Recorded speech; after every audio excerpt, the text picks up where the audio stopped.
नमस्कार विद्यार्थी मित्रांनो, आरव्हीडी अकॅडमी या आपल्या आवडत्या यूट्यूब चॅनलमध्ये सर्वांचे स्वागत आहे। विद्यार्थी मित्रांनो, आजच्या व्हिडिओमध्ये आपण जिल्हा न्यायालय भरती अतिसंभाव्य पेपर घेतलेला आहे। हा पेपर शिपाई आणि हमाल या पदासाठी अतिसंभाव्य पेपर आहे। विद्यार्थी मित्रांनो, हा पेपर सर्वांनी शेवटपर्यंत सोडवायचा आहे, कारण याच्यामध्ये आपण अत्यंत महत्त्वाचे काही प्रश्न घेतलेले आहेत। त्यामुळे हा व्हिडिओ सर्वांनी शेवटपर्यंत पाहायचा आहे। व्हिडिओला एक सर्वांनी लाईक करायचा आहे आणि चॅनलला सबस्क्राइब करायचं आहे, कारण तुम्हाला अशी महत्त्वपूर्ण व्हिडिओज नक्कीच बघावयास मिळतील। आणि विद्यार्थी मित्रांनो, जिल्हा न्यायालय भरतीसाठी आपल्याकडे एक 700 पेजेसचं TCS पॅटर्ननुसार एक प्रश्नसंग्रह आपण तयार केलेला आहे। विद्यार्थी मित्रांनो, ते जिल्हा न्यायालय भरतीसाठी खूप महत्त्वाचे आहे। त्याच्यामधले सर्व प्रश्न हे जिल्हा न्यायालय भरतीसाठी खूप महत्त्वाचे आहेत। विद्यार्थी मित्रांनो, 99 22 64 81 29 या मोबाईल क्रमांकावर फक्त 99 रुपये फोनपे किंवा गुगल पे करून तुम्ही ते एका मिनिटाच्या आत व्हॉट्सॲपवर लगेच घेऊ शकता। तुम्हाला एका मिनिटाच्या आत व्हॉट्सॲपवर लगेच दिले जाईल। तर विद्यार्थी मित्रांनो, आपल्या पेपरला सुरुवात करूया। तर या ठिकाणी प्रश्न क्रमांक पहिला आहे बघा, प्रमोद, तोष, हर्ष हे शब्द कोणत्या शब्दाचे समानार्थी शब्द आहेत? प्रमोद, तोष, हर्ष हे शब्द कोणत्या एका शब्दाचे समानार्थी शब्द आहेत? तर विद्यार्थी मित्रांनो, तर हे सर्व शब्द आनंद या शब्दाचे समानार्थी शब्द आहेत। प्रश्न क्रमांक दुसरा पाहूयात, अक्का, अण्णा, ताई, भाकरी हे शब्द खालीलपैकी कोणत्या एका भाषेमधून मराठी भाषेमध्ये आलेले ते शब्द आहेत? अक्का, अण्णा, ताई, भाकरी हे शब्द कोणत्या एका भाषेमधून मराठी भाषेमध्ये आलेले ते शब्द आहेत? तर हे शब्द कानडी या भाषेमधून मराठी भाषेमध्ये आलेले ते शब्द आहेत।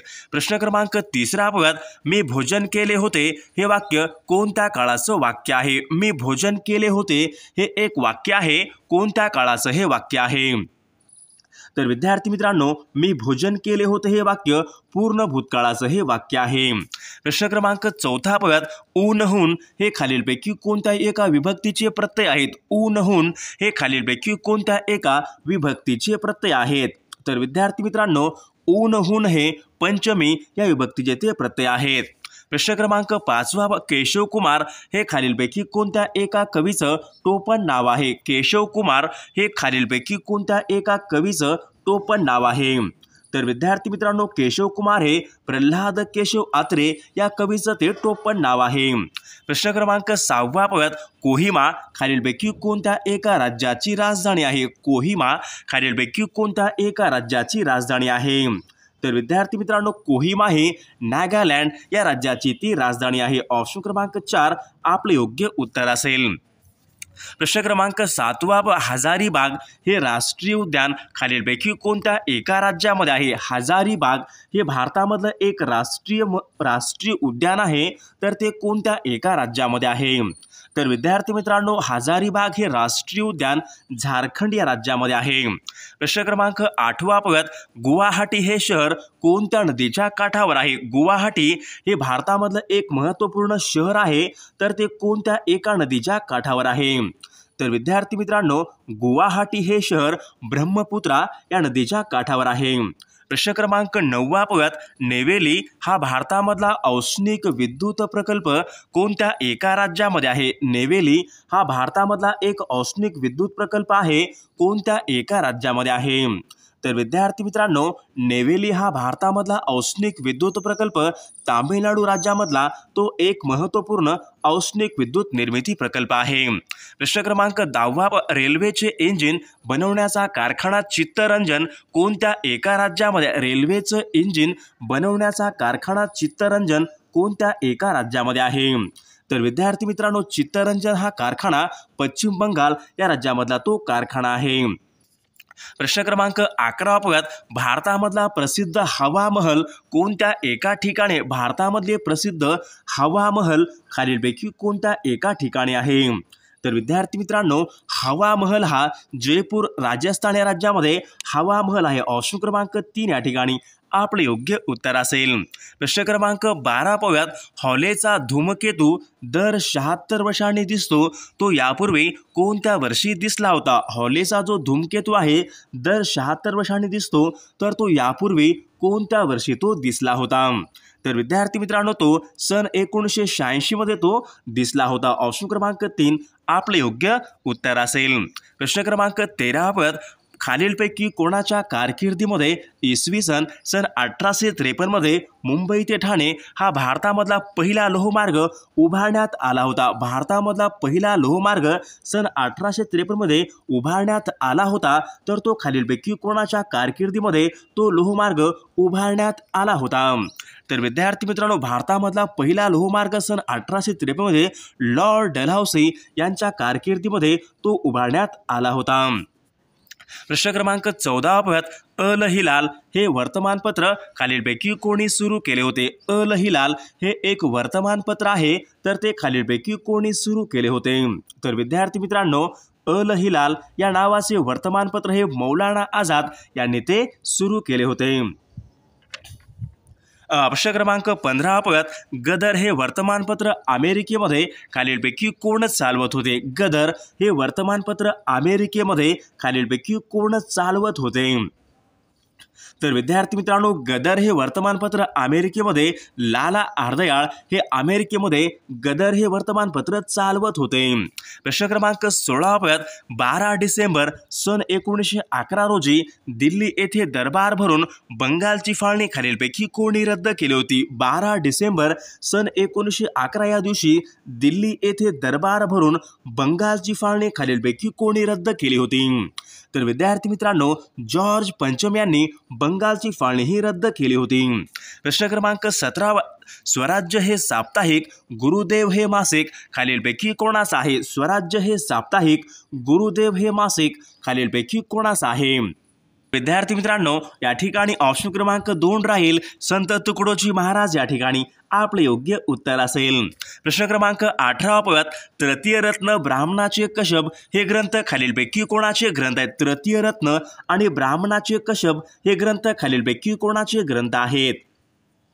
तर विद्यार्थी मित्रांनो ऑप्शन क्रमांक 2 राहील तृतीय रत्न आणि ब्राह्मणाचे कशब हे ग्रंथ महात्मा फुले यांचे ते ग्रंथ आहेत। प्रश्न क्रमांक 19 जीवाणूपासून होणारा रोग खालीलपैकी कोणता एक रोग आहे? जीवाणूपासून होणारा रोग खालीलपैकी कोणता एक रोग आहे? तर विद्यार्थी मित्रांनो या ठिकाणी ऑप्शन क्रमांक 4 राहील कुष्ठरोग हा जीवाणूपासून होणारा तो रोग आहे। प्रश्न क्रमांक 20 अल्फा गॅमा बीटा या किरणांचा शोध खालीलपैकी कोणी लावला होता? अल्फा गॅमा बीटा या किरणांचा शोध खालीलपैकी कोणी लावला होता? तर विद्यार्थी मित्रांनो अल्फा गॅमा बीटा या किरणांचा शोध हा हेनरी ब्रेकवेल या शास्त्रज्ञांनी अल्फा गॅमा बीटा या किरणांचा शोध हा लावलेला आहे। प्रश्न क्रमांक 21 कॉड लिव्हर ऑइलमध्ये खालीलपैकी कोणते जीवनसत्व असते? कॉड लिव्हर ऑइलमध्ये खालीलपैकी कोणत्या प्रकारचे जीवनसत्व असते? तर विद्यार्थी मित्रांनो कॉड लिव्हर ऑइलमध्ये जीवनसत्व ड या प्रकारचं ते जीवनसत्व असते। प्रश्न क्रमांक 22 भारतामधला पहिला बोलपट चित्रपट खालीलपैकी कोणता होता? भारतामधला पहिला बोलपट चित्रपट खालीलपैकी कोणता एक चित्रपट होता? तर विद्यार्थी मित्रांनो ऑप्शन क्रमांक 1 राहील अलम आरा हा भारतामधला पहिला बोलपट चित्रपट आहे। प्रश्न क्रमांक 23 धैर्य हा शब्द खालीलपैकी कोणत्या प्रकारचा शब्द आहे? धैर्य हा खालीलपैकी कोणत्या प्रकारचा शब्द आहे?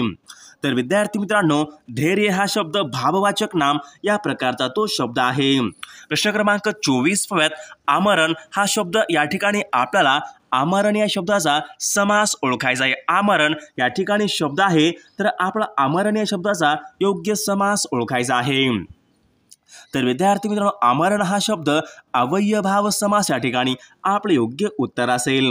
प्रश्न क्रमांक 25 पेनिसिलियम हे खालीलपैकी कशाचं उदाहरण आहे? पेनिसिलियम हे खालीलपैकी कशाचं उदाहरण आहे? तर विद्यार्थी मित्रांनो पेनिसिलियम हे बुरशी यांचं ते उदाहरण आहे। ऑप्शन क्रमांक 2 या ठिकाणी आपले योग्य उत्तर असेल।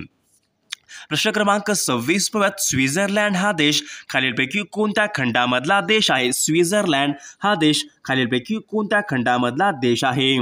तर विद्यार्थी मित्रांनो स्वित्झर्लंड हा देश युरोप या खंडामधला तो एक महत्त्वपूर्ण देश आहे। प्रश्न क्रमांक 27 पाहूयात, किती उंच इमारत आहे ही हा एक वाक्याचा प्रकार आपल्याला ओळखायचा आहे। किती उंच इमारत आहे ही या ठिकाणी वाक्य आहे, वाक्याचा प्रकार आपल्याला ओळखायचा आहे। तर विद्यार्थी मित्रांनो ऑप्शन क्रमांक 2 राहील उद्गारार्थी वाक्याचा प्रकार या ठिकाणी आपले योग्य उत्तर असेल। प्रश्न क्रमांक 28 पाहूयात, पेशवे आणि इंग्रज यांच्यामध्ये शेवटची लढाई खालीलपैकी कोणत्या वर्षी झाली होती? पेशवे आणि इंग्रज यांच्यामध्ये शेवटची लढाई खालीलपैकी कोणत्या वर्षी झाली होती? तर विद्यार्थी मित्रांनो पेशवे आणि इंग्रज यांच्यामध्ये शेवटची लढाई सन 1818 मध्ये यांच्यामध्ये शेवटची लढाई ही झाली होती। प्रश्न क्रमांक 29 पाहूयात, कृष्णाकाठ हा ग्रंथ खालीलपैकी कोणी लिहिलेला ग्रंथ आहे? कृष्णाकाठ हा ग्रंथ खालीलपैकी कोणाचा ग्रंथ आहे? तर विद्यार्थी मित्रांनो कृष्णाकाठ हा ग्रंथ यशवंतराव चव्हाण यांचा तो ग्रंथ आहे। प्रश्न क्रमांक 30 पाहूयात, कोकणामध्ये अगदी दक्षिणेला खालीलपैकी कोणती नदी वाहते? कोकणामध्ये अगदी दक्षिणेकडे खालीलपैकी कोणती नदी वाहते? तर विद्यार्थी मित्रांनो कोकणामध्ये अगदी दक्षिणेकडे तेरेखोल ही नदी प्रामुख्याने वाहते। प्रश्न क्रमांक 31 पाहूयात, श्वेत क्रांतीचे जनक असे खालीलपैकी कोणाला म्हणतात? श्वेत क्रांतीचे जनक असे खालीलपैकी कोणाला म्हणतात? तर विद्यार्थी मित्रांनो या प्रश्नाचं उत्तर सर्वांनी कॉमेंट करून सांगायचं आहे।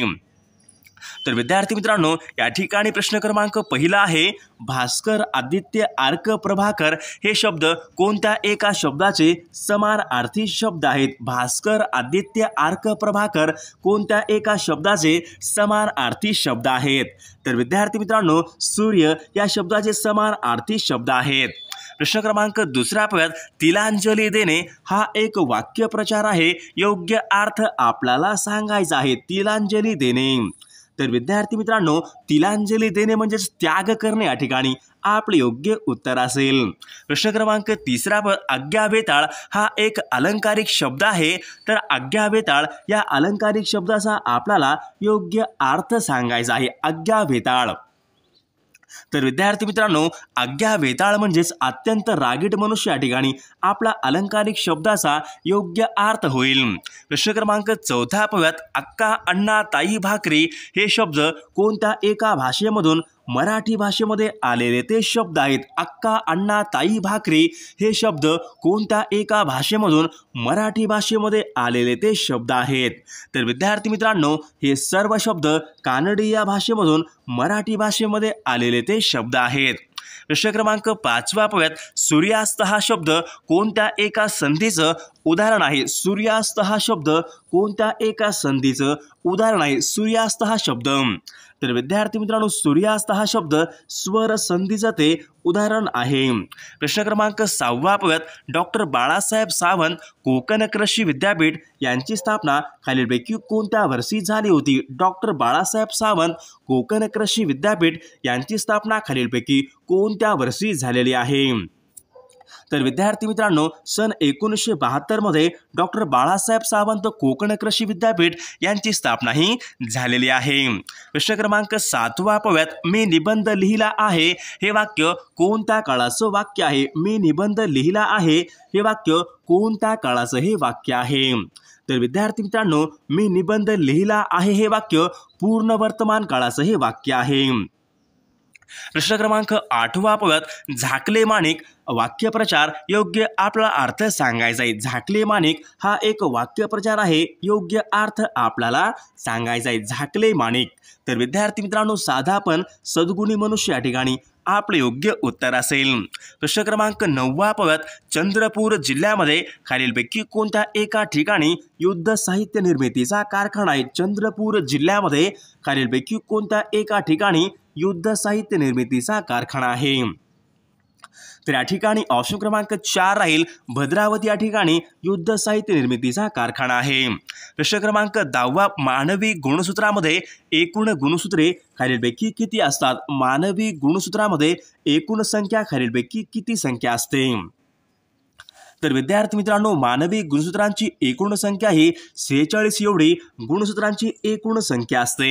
प्रश्न क्रमांक 11 पाहूयात, संसदेच्या 2 अधिवेशनामधला कालावधी जास्तीत जास्त खालीलपैकी किती असावा लागतो? संसदेच्या 2 अधिवेशनामधला कालावधी जास्तीत जास्त खालीलपैकी किती असावा लागतो?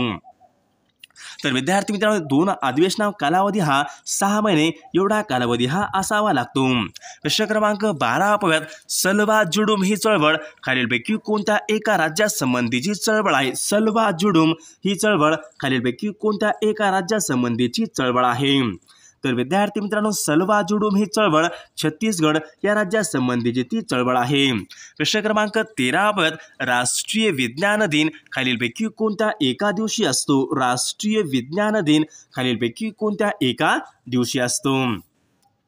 तर विद्यार्थी मित्रांनो, राष्ट्रीय विज्ञान दिवस हा 28 फेब्रुवारी या दिवशी जागतिक विज्ञान दिवस असतो। प्रश्न क्रमांक 14 पाहूयात, श्रवण या शब्दापासून आपल्याला विशेषण ओळखायचं आहे। श्रवण या शब्दापासून कोणते विशेषण तयार होते ते आपल्याला ओळखायचं आहे। तर विद्यार्थी मित्रांनो, श्रवण या शब्दापासून कोणतं या ठिकाणी ऑप्शन क्रमांक 2 राहील, श्रवणीय या ठिकाणी आपले योग्य विशेषण असेल। प्रश्न क्रमांक 15 पाहूयात, खालील शब्दापैकी आपल्याला समाहार द्वंद्व समास यांचं उदाहरण आपल्याला ओळखायचं आहे। समाहार द्वंद्व समास यांचं उदाहरण आपल्याला ओळखायचं आहे। तर या ठिकाणी ऑप्शन क्रमांक 2 राहील, मीठ भाकर या ठिकाणी आपलं योग्य उत्तर असेल। प्रश्न क्रमांक 16, जागतिक साक्षरता दिन खालीलपैकी कोणत्या एका दिवशी असतो? जागतिक साक्षरता दिन खालीलपैकी कोणत्या एका दिवशी असतो? तर विद्यार्थी मित्रांनो, जागतिक साक्षरता दिन हा 8 सप्टेंबर या दिवशी जागतिक साक्षरता दिन असतो। प्रश्न क्रमांक 17 पाहूयात, पंडित नेहरू यांच्या समाधीस्थळाचं नाव पुढीलपैकी काय आहे? पंडित नेहरू यांच्या समाधीस्थळाचं नाव पुढीलपैकी काय आहे? तर विद्यार्थी मित्रांनो, ऑप्शन क्रमांक 2 राहील, शांतिवन हे पंडित जवाहरलाल नेहरू यांच्या समाधीस्थळाचं हे नाव आहे। प्रश्न क्रमांक 18 पाहूयात, मलाला युसुफजई खालीलपैकी कोणत्या एका मलाला युसुफजई खालीलपैकी कोणत्या एका देशासंबंधीच्या आहेत? तर विद्यार्थी मित्रांनो, ऑप्शन क्रमांक 2 राहील, पाकिस्तान देश या ठिकाणी आपले योग्य उत्तर असेल।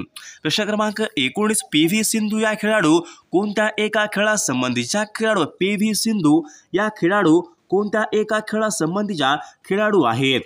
तर विद्यार्थी मित्रांनो, पी.व्ही. सिंधू या खेळाडू बॅडमिंटन या खेळासंबंधीच्या त्या खेळाडू आहेत। प्रश्न क्रमांक 20 पाहूयात, लघु या शब्दाचा आपल्याला विरुद्धार्थी शब्द सांगायचा आहे। लघु या शब्दाचा आपल्याला विरुद्धार्थी शब्द सांगायचा आहे।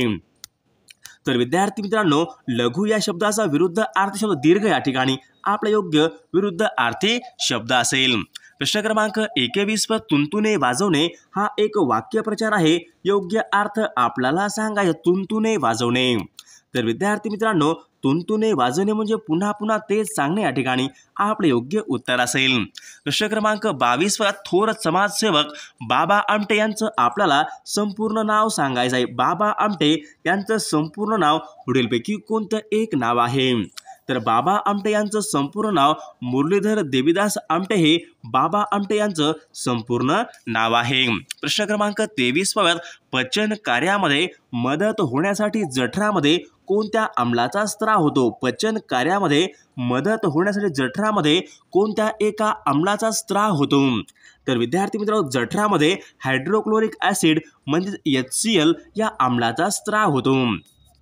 प्रश्न क्रमांक 24 पाहूयात, पंडित रविशंकर हे खालीलपैकी कोणत्या एका वाद्यप्रकाराशी संबंधित आहेत? पंडित रविशंकर हे खालीलपैकी कोणत्या एका वाद्यप्रकाराशी संबंधित आहेत? तर विद्यार्थी मित्रांनो, पंडित रविशंकर हे सितार वादक या वाद्यप्रकाराशी ते संबंधित आहेत। प्रश्न क्रमांक 5, राष्ट्रपती राजवट भारतीय राज्यघटनेच्या कोणत्या कलमानुसार लागू करण्यात येते? राष्ट्रपती राजवट घटनेच्या कोणत्या एका कलमानुसार लागू करण्यात येते? तर राष्ट्रपती राजवट ही कलम 356 यानुसार राष्ट्रपती राजवट ही लागू करण्यात येते। प्रश्न क्रमांक 26 पाहूयात, खालीलपैकी कोणत्या एका मराठी साहित्यिकाला ज्ञानपीठ पुरस्कार हा प्राप्त झालेला नाही किंवा मिळाला नाही? खालीलपैकी कोणत्या एका मराठी साहित्यिकाला ज्ञानपीठ हा पुरस्कार मिळाला नाही? तर विद्यार्थी मित्रांनो, या ठिकाणी ऑप्शन क्रमांक 4 राहील, पु ल देशपांडे यांना ज्ञानपीठ पुरस्कार हा प्राप्त झालेला नाही। प्रश्न क्रमांक 7 कृष्णा काठ हे आत्मचरित्र खालीलपैकी कोणाचं आहे? कृष्णा काठ हे आत्मचरित्र खालीलपैकी कोणाचं आहे? तर कृष्णा काठ हे आत्मचरित्र यशवंतराव चव्हाण यांचं कृष्णा काठ हे आत्मचरित्र आहे। प्रश्न क्रमांक 28 बघा, श्री नारायण मूर्ती हे खालीलपैकी कोणत्या एका कंपनीचे संस्थापक आहेत? श्री नारायण मूर्ती हे खालीलपैकी कोणत्या एका कंपनीचे संस्थापक आहेत? तर विद्यार्थी मित्रांनो, इन्फोसिस या कंपनीचे ते नारायण मूर्ती हे संस्थापक आहेत। प्रश्न क्रमांक 29 मंगल पांडे यांनी खालीलपैकी कोणत्या एका छावणीमधील इंग्रजी अधिकाऱ्यावर गोळी झाडली होती? मंगल पांडे यांनी खालीलपैकी कोणत्या एका छावणीमधील इंग्रजी अधिकाऱ्यावर गोळी झाडली होती? तर मंगल पांडे यांनी बराकपूर या छावणीमधील इंग्रजी अधिकाऱ्यावर गोळीही झाडली होती। प्रश्न क्रमांक 30 कायद्यासमोर सर्व समान आहेत हे भारतीय राज्यघटनेच्या कोणत्या कलमाच्या अंतर्गत आहे? कायद्यासमोर सर्व समान आहेत हे भारतीय राज्यघटनेच्या कोणत्या कलमाच्या अंतर्गत आहे? तर कलम 14 नुसार ऑप्शन क्रमांक 2 या ठिकाणी आपले योग्य उत्तर असेल। प्रश्न क्रमांक 31 नागझिरा हे अभयारण्य खालीलपैकी कोणत्या एका जिल्ह्यामध्ये? नागझिरा हे अभयारण्य कोणत्या एका जिल्ह्यामध्ये आहे? तर विद्यार्थी मित्रांनो, या प्रश्नाचं उत्तर सर्वांनी कॉमेंट करून सांगायचं आहे। सर्वांनी व्हिडिओला एक लाईक करायचा आहे, कारण तुमचं एक लाईक म्हणजे आम्हाला खूप जास्त मोटिवेशन देत असतो। सर्वांनी लाईक करायचं आहे आणि चॅनलला सबस्क्राईब करायचं आहे, कारण तुम्हाला अशी महत्त्वपूर्ण व्हिडिओज नक्कीच बघावयास मिळतील। आणि विद्यार्थी मित्रांनो, जिल्हा न्यायालय भरती अतिसंभाव्य प्रश्नसंच ते सर्वांनीच घ्यायचं आहे, कारण त्याच्यामध्ये सर्व प्रश्न हे खूप महत्त्वाचे आहेत। त्याच्यामध्ये आपण NCERT मधून आपण त्यामध्ये प्रश्न काढलेले आहेत। जिल्हा न्यायालय शिपाई असेल, हमाल असेल, लिपिक असेल, त्यामध्ये एकूण 700 पेजेस आहेत। ते तुम्हाला खूप महत्त्वपूर्ण त्यामध्ये प्रश्न असतील। येणाऱ्या परीक्षेत त्याचा फायदा नक्कीच सर्वांना होणार आहे। 99 22 64 81 29 या मोबाईल क्रमांकावर फक्त 99 रुपये फोनपे करायचा आहे। तुम्हाला 1 मिनिटाच्या आत व्हॉट्सॲपवर लगेच दिले जाईल। विद्यार्थी मित्रांनो, त्यासोबत तुम्हाला मागील 6 महिन्यात चालू घडामोडी मोफत मिळतील आणि बाकीच्या नोट्स तुम्हाला एकदम मोफत मिळतील।